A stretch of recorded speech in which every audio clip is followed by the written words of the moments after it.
Official opposition, and the next Prime Minister of Canada, Pierre Poilievre.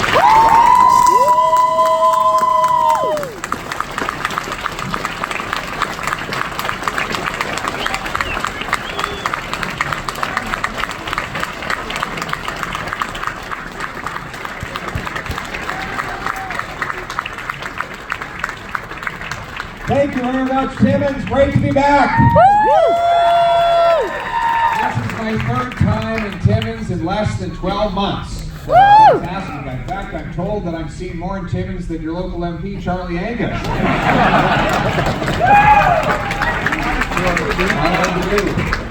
He's busy hanging out with his boss, Justin Trudeau, in Ottawa, right? Well, we realize that you, the people who do the work, who work hard, pay your taxes, and play by the rules, you're the boss in this country, and that's the way it's going to be when I'm Prime Minister. Yeah! It's great to have Scott Aitchison here, former mayor from Muskoka, way down south. Scott is a member of Parliament. He's the Shadow Minister of Housing. He's coming up with real plans to make it possible to actually own a home again so that your 35-year-old can move out of your basement and finally get married and give you some grandkids.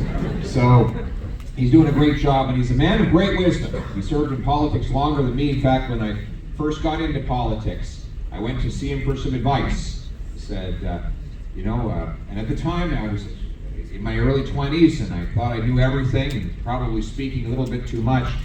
And he said, Pierre, have a seat. He sat me down in his office, and there was a big stuffed fish on the wall. He caught it in the Muskokas, actually. And he said, Pierre, you see that fish up there? If he kept his mouth shut, he'd still be alive. So that's probably good advice for a lot of people going into politics. But sometimes you have to speak up as well. And now is one of those times. I'll tell you briefly about my story. I was born of a 16-year-old unwed mother, and she was too young. She just lost her mother to a heart attack. And so she couldn't raise me. She put me up for adoption to two school teachers. But they always taught me that it didn't matter where I came from. It mattered where I was going. It didn't matter who I knew, but it mattered what I could do. And that's the country I want my kids to inherit. That's my purpose in politics. But lately, it hasn't felt that way, has it? It feels like there really are two candidates. One where there's a privileged elite, born to wealth, connected to power, that's concentrating more and more riches in its own hands, getting rich by making everyone else poor.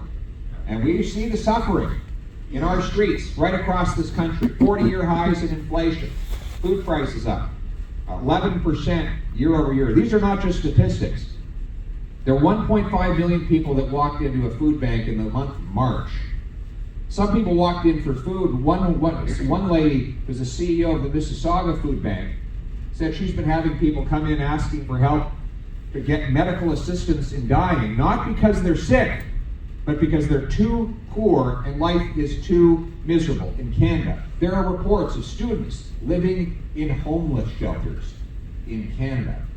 Our Veterans Affairs Department tells depressed veterans that they should consider medical assistance in dying, ending their misery.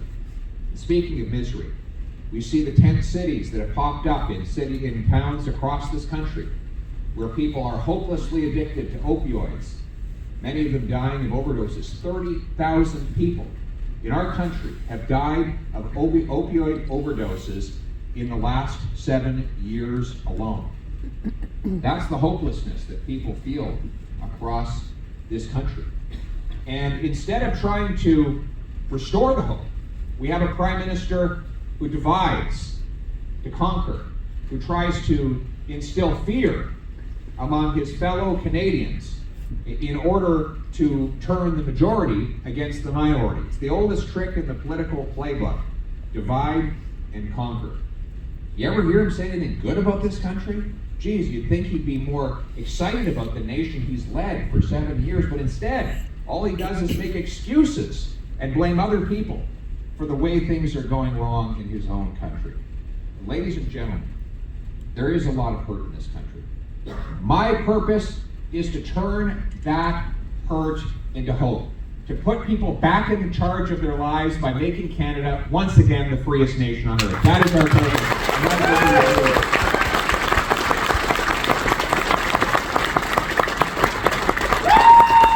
is what we're going to defend the rural way of life. We're going to defend our northern communities. And it starts with axing the Liberal carbon tax, doesn't it? Charlie Angus doesn't agree. Charlie Angus is voting in favor of tripling the carbon tax in Timmins and all the way up to James Bay. What does he expect people to? How many of you here drove in an electric car to get here? Can you get around Timmins, James Bay in an electric car? No. And how do you heat your home out here? Right? This energy, this is not a choice. It's a reality. When you live in the country, in the north, you have big space to heat, long distances to travel, industries that require energy in order to operate and produce paychecks. It's not a matter of polluting the earth, it's a necessity to live your life. The way you protect the environment is by making energy alternatives more affordable, by producing more of the minerals of electrification here in Canada rather than importing them all from China, right? That's how you do it, but not according to Charlie Angus and Justin Trudeau. They want to triple the carbon tax and continue to drive up the cost of our rural people. You know, I'll tell you the story of a little greenhouse in my riding. Not that type of greenhouse. They grow tomatoes. They call them the Little Miracles of Manotick. Beautiful little tomatoes. But the Liberals charge them a carbon tax for the CO2 they release into the greenhouse, even though it's absorbed by the plant life and doesn't even go into the atmosphere. So what's the consequence? It's more expensive to buy a Manotick tomato in Manotick than a Mexican tomato in Manotick, right? So the Mexicans don't charge the same carbon tax on their farmers. So the price signal tells the Manotick consumer to buy the tomato that had to be shipped by train and truck all the way across North America, burning diesel all the way, instead of buying the local produce made right down the street. That's what the carbon tax does, right? You know, and we see that right across our overall economy. We don't produce our own energy. We have the third biggest supply of oil on planet Earth, and yet we're importing 130,000 barrels because we can't get a pipeline from east to west. Meanwhile, in Europe, they fund Putin's war by buying his natural gas, even though we have 1,300 trillion cubic feet of the stuff right beneath our feet that we could be exporting to the Europeans and generating paychecks here in this country. You know we have massive advantages in natural gas.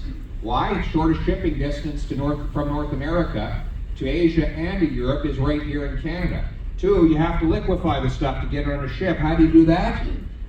You cool it down. What do we have in Canada? We have cold weather, right? In fact, it was so cold in Ottawa the other day that Justin Trudeau was seen with his hands in his own pockets. So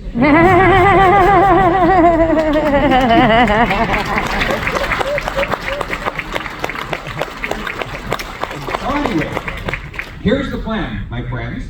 I'm going to repeal the anti-energy and anti-development laws and replace them with simple, clear laws that protect the environment, consult First Nations, but get projects built so that we can build natural gas liquefaction facilities, send that gas off to Europe to break European dependence on Putin, send it to Asia to close down dirty coal-fired plants, and we will transform dollars for dictators into paychecks for our people in this country. We will approve more mines, more logging operations, and more resource development so that we can have bigger and more powerful paychecks, that we can bring home our industry, and we can be a nation that stands on its own 2 feet and bows down before no nation, a self-reliant country. That's the country that we're going to build right here in Canada.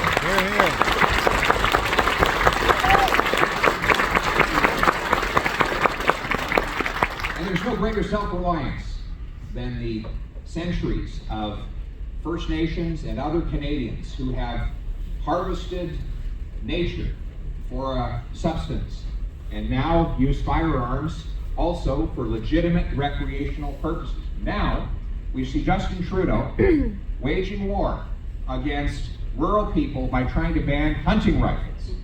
You know? Well, I wouldn't say that, but I will say this. Here's what I'll say. We're going to defeat this plan by voting Trudeau out and democratically and peacefully electing another government that will respect our interests and values.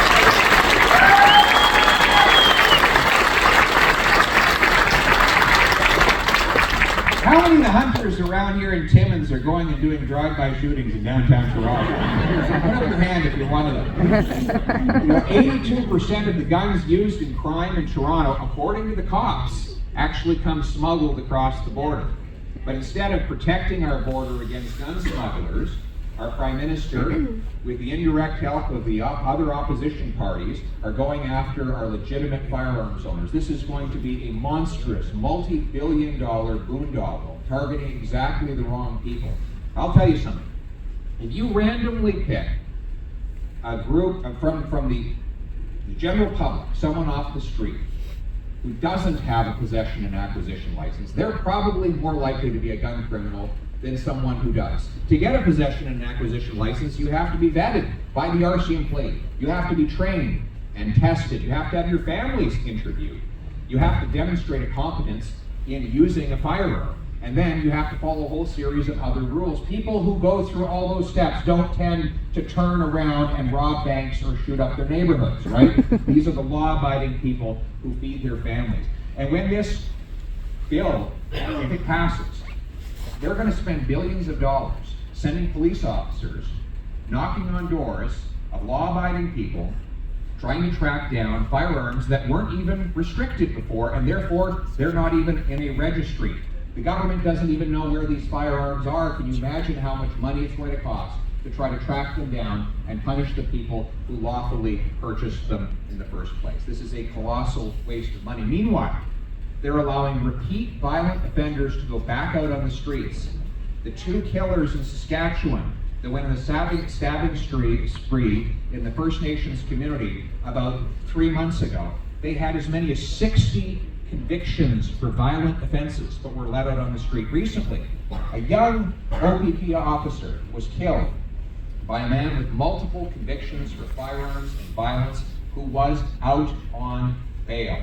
Bail that is now more easily provided to repeat violent offenders because of laws that Justin Trudeau has passed. So here's my plan. I'm going to cancel the hunting rifle ban. I'm going to use the savings to bolster our border. And we're going to toughen the laws for the repeat violent offenders to take the most violent people off the street and keep our people safe again in this country.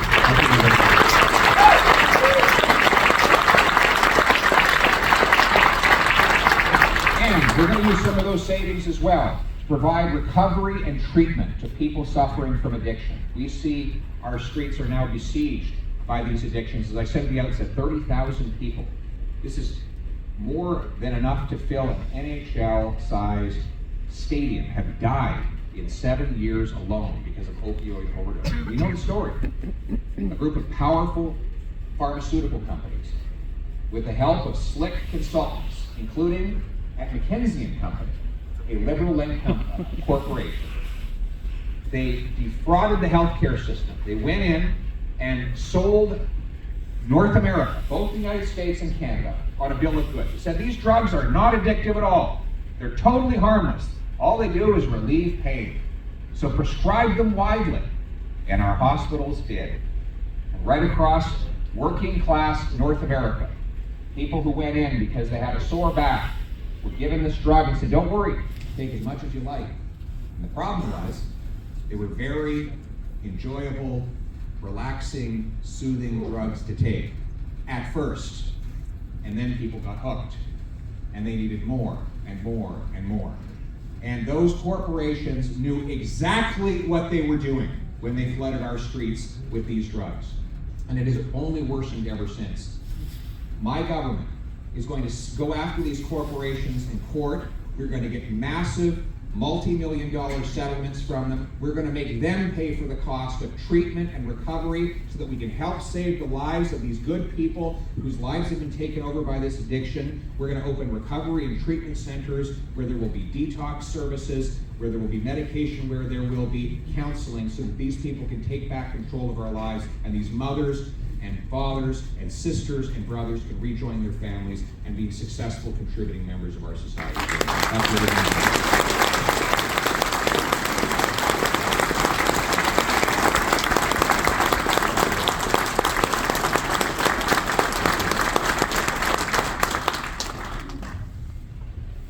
You know, everybody has a story in life, and I met a young lady today, actually, had a wonderful story. It started off difficult. She was a nurse, actually, and she did get injured, hurt her back, and she started taking Oxycontin. She lost her family as a result of it, but she went into treatment, and she took back control of her life. She's been clean for 7 years.